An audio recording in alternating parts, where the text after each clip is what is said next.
What do we have? We have the following. Besides doing live broadcasts, I also periodically work on social media, monitoring the psychological operations, PSY ops, that the Russians are spreading. I like to, look through them and study them. And here is what I paid attention to. Right now, using the same cookie cutter approach on social media, unknown contacts, some unknown profiles with strange names, strange photos, and locked pages are all writing the same thing. Oh, come on. There are no problems with gasoline in Russia. Everything is much worse in Ukraine. Look, they bought fuel, everything's completely fine, and so on and so forth. But as soon as I monitored other, so to speak, contacts, other networks, it became clearly visible that there are huge lines at gas stations, and they are rationing gasoline. Prices, especially when it comes to remote regions or territories temporarily occupied by the Russian Federation, have skyrocketed to incredible heights. Gasoline has already costed even more than it does in the European Union itself. It's no secret to anyone that it's really expensive there. And that's when the question arises for me, is this some kind of wave to calm people down because things are actually really bad? This reminds me of something. Remember that legendary moment when they were showing ballet on all the channels? Well, I want to say right away that the situation is indeed difficult. So saying that the crisis has somehow been overcome would probably just be wrong. And for me, actually, the indicator of the crisis isn't so much the lines. Lines are like secondary, I suppose, in a sense. But the fact that the Russian Federation, a country that possesses one of the largest oil reserves and, generally speaking, a fairly developed oil refining industry, part of which it built itself, part of which it inherited from the Soviet Union, has today banned exports of both gasoline and diesel, as far as I understand, and, so to speak, is to a significant extent increasingly meeting its needs, including for jet fuel. That right there is the main indicator. So on one hand, everything was like really good, and now like we see that without imports, we're nowhere. We're not going anywhere. That's like the first point. And the second point, so to speak, the situation is really like a bit, well, fragmented, right? Today, generally speaking, the authorities of the Russian Federation are trying to supply fuel primarily to the army. That's understandable.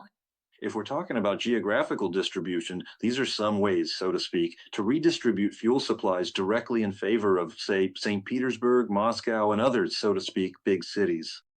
But at the same time, the situation and the structure, so to speak, of fuel supply, it is generally speaking quite obvious. For now, they're holding up more or less. Well, again, holding up relatively, so to speak. Yes, these are primarily vertically integrated companies. Well, for example, the so called independent suppliers, especially in remote, so to speak, areas, well, further away, as they say, from the main, so to speak, roads, yes, somewhere, so to speak, on the back roads, they are, generally speaking, losing the ability today to, well, practically, so to speak, are on the verge of bankruptcy. Even those, generally speaking, which are, so to speak, large companies, they are also suffering large losses today. Why? Because, as you correctly said, the attacks by Ukrainian unmanned systems are quite effective. There it is. And all of this, in a way, so to speak, leads to the very result that actually our conversation started with. Yes, indeed. One can't say that everything in the Russian Federation is just stopped and nothing is working. But the fact that, so to speak, a fuel shortage exists and exists to a fairly, so to speak, tangible extent, that is, as it were, a fact. And the measures that are being taken today by the Russian government are measures of a redistributive nature. Where there's still something left, move it to where it is, as it were, so to speak, needed. There you go. But that doesn't plug the holes. Essentially all these, so to speak, methods, like, well, as they said, meaning today even numbered license plates get fuel, tomorrow odd numbered get fuel. All of this works only as long as there is some supply of fuel coming in. If there is no fuel, then it doesn't matter how you distribute it, whether from top to bottom or from bottom to top. The gas stations are, so to speak, empty. There you go. Or if fuel's delivered, it gets snapped up instantly, with all the consequences that follow. Or from right to left and from left to right, right? The situation here is, well, yes, Igor Valentinovich, you mentioned the government. There's one person there who was born in Ukraine, in Avdiivka, Donetsk region. I'm talking about Novak right now, about Alexander, who is currently the deputy prime minister, who is in charge of the fuel and energy crisis as it happens. I've put together a little collection for myself. You just mentioned what he said on July 10th. Yes, well, I understand. Exactly a month ago, July 10th, he finally directly linked the fuel shortage to the strikes on Russian oil refineries. He states that due to the damage, the operation of the facilities was disrupted. Then 11 days pass. On the 21st, Novak talks about a partial stabilization of the situation, but adds that the situation remains tense in some regions. Early August, Novak states that the most serious problems are being seen in regions with many independent gas stations, and he highlights that. Okay, next. On August 5th, the Russian government takes certain steps. What do? They are authorizing the production, import, and sale of Euro 2, Euro 3, and Euro 4 grade gasoline until July 1st, 2027, which is practically, well, less than a year. So, in effect, they are relaxing, yes, these fuel quality requirements for the sake of increasing supply. Plus, they're extending the restrictions on fuel exports, which is actually a sign that the priority is becoming the saturation, yes, of the domestic market. All these events, the fact that, yes, I specifically chose Novak because he is the person overseeing this fuel and energy sector in the government today. All these decisions, especially if we're talking about the authorization, right, of the production, import, and sale of gasoline of the environmental classes that I mentioned, right?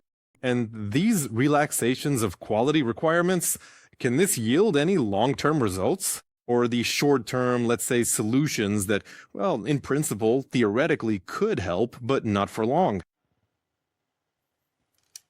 Well, you are absolutely right in saying that these are all stopgap measures to somehow plug the holes, so to speak, in various ways. This is a really important point that you mentioned. The point related to changing the quality requirements for gasoline, switching to, so to speak, lower standards. And in principle, yes, on one hand, this will probably speed up gasoline production in some way. Well, it's significantly easier to produce low quality fuel than it is to produce high quality fuel, so to speak, processing it, purifying it in some way, and so on. But those are, so to speak, technological issues.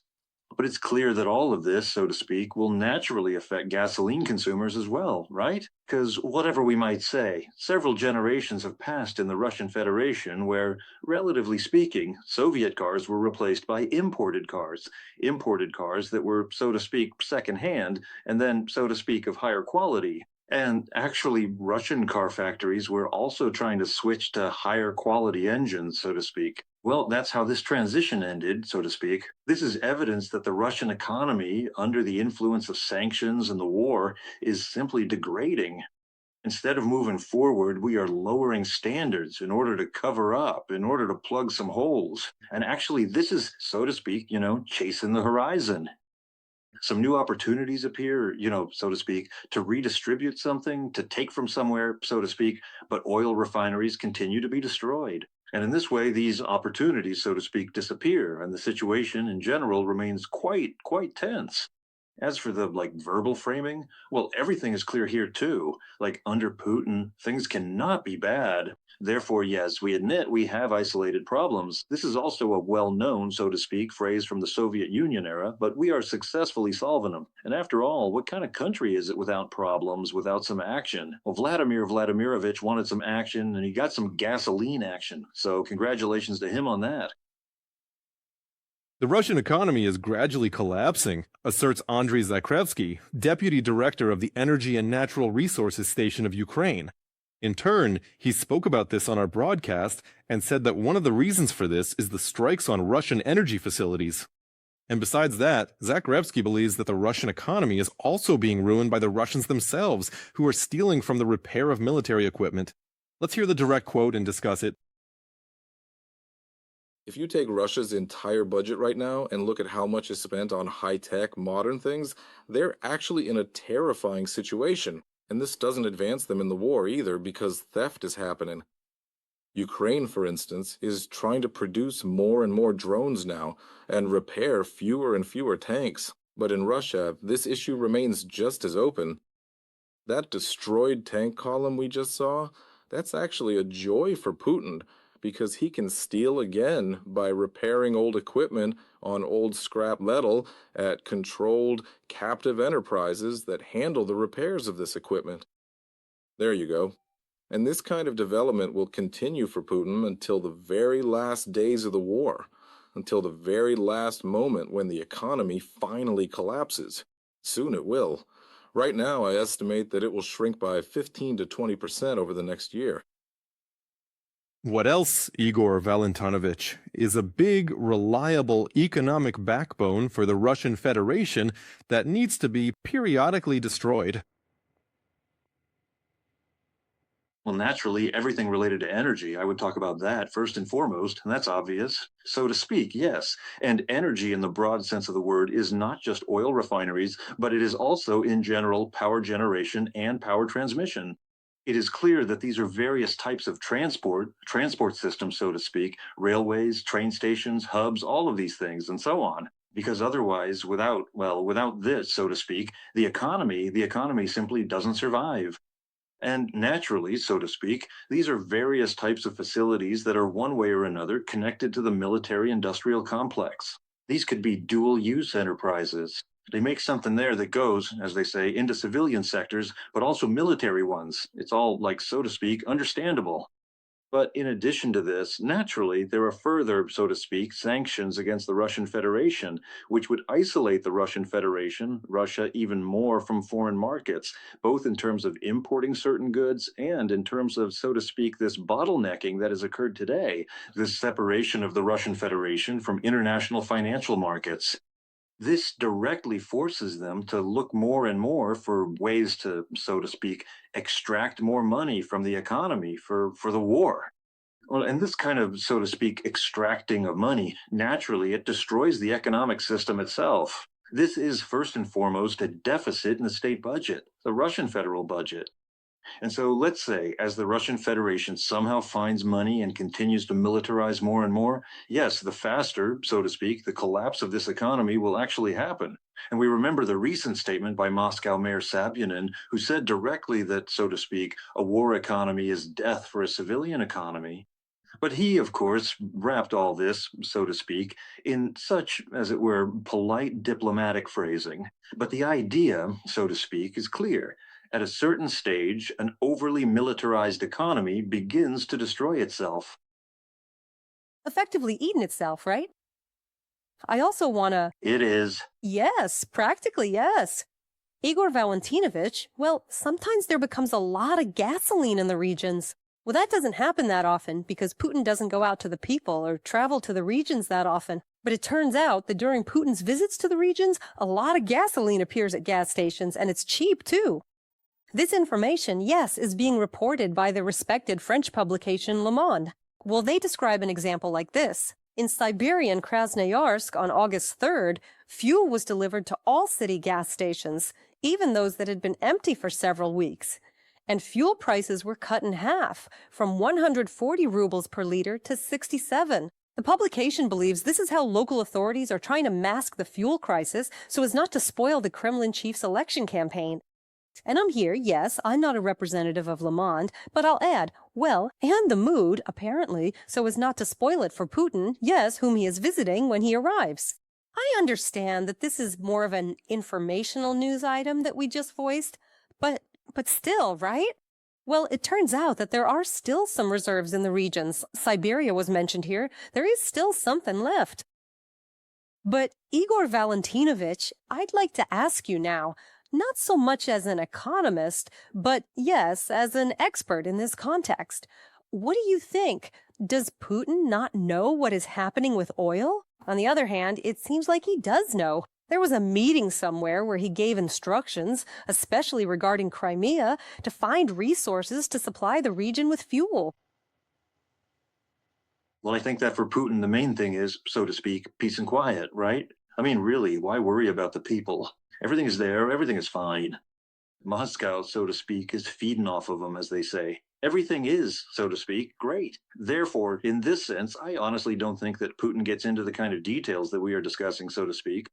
For him, the main thing is, so to speak, the elections. Elections are about control, so to speak, of political communities. And for this control, in order to somehow calm someone down or not to make someone too nervous, any means are good.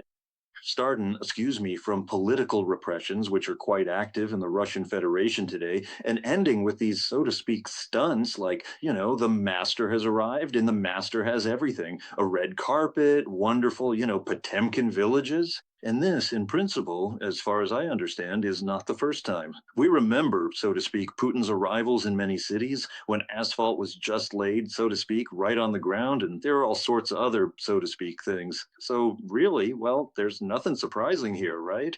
Only today, the Potemkin village is turned into a Potemkin gas station. Thank you. Thank you, Igor Valentinovich, for finding the time to join our broadcast.